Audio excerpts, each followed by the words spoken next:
মিল্লাতা বিকুম ইব্রাহিমা হুয়া সাম্মাকুমুল মুসলিমিন।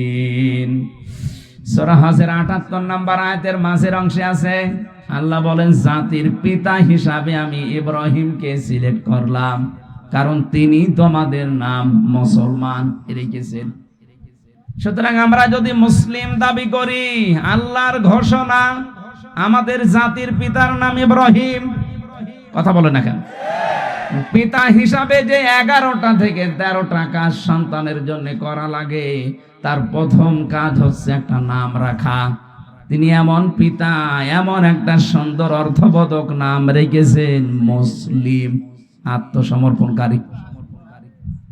আমরা এখানে অনেক বাবা আছে এমন এমন নাম সন্তানের রাখি, শয়তান নাম শুনে হাসে আল্লাহ। এটা নাম হইল।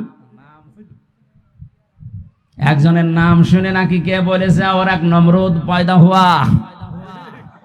সে যাই হোক, বলেন তো একটা মুসলমানের নাম শুনে যদি বলে নমরুদ পয়দা হয়েছে,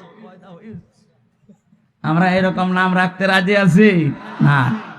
আমাদের নাম থাকবে হয় আল্লাহর সাথে মিল করে, যে আব্দুল গফুর, নাই রসুলের নামের সাথে মিল থাকবে, নাই সাহাবীদের নামের সাথে, অথবা এমন নাম রাখবেন যেটা অর্থবোধক।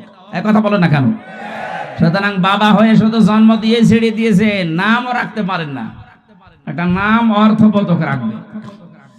সেদিন কুষ্টিয়ায় দেখলাম একজন লিখে রেখেছে দোকানের সামনে মিহাদ স্টোর। মেয়ে কি লিখেছেন? আমার ছেলের নাম।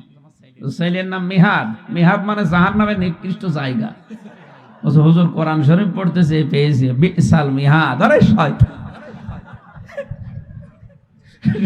এরকম উল্টা পাল্টা নাম যেন আমরা না রাখি। বেসাল মিহাদ পড়িয়েছে, মনে কাছে কোরআনে আছে, ছেলের নাম রেখে দি। আরে ভাই, জিজ্ঞাসা করবি তো এটা মানে কি? জাহান্নামের নিকৃষ্ট জায়গার নাম মিহাদ।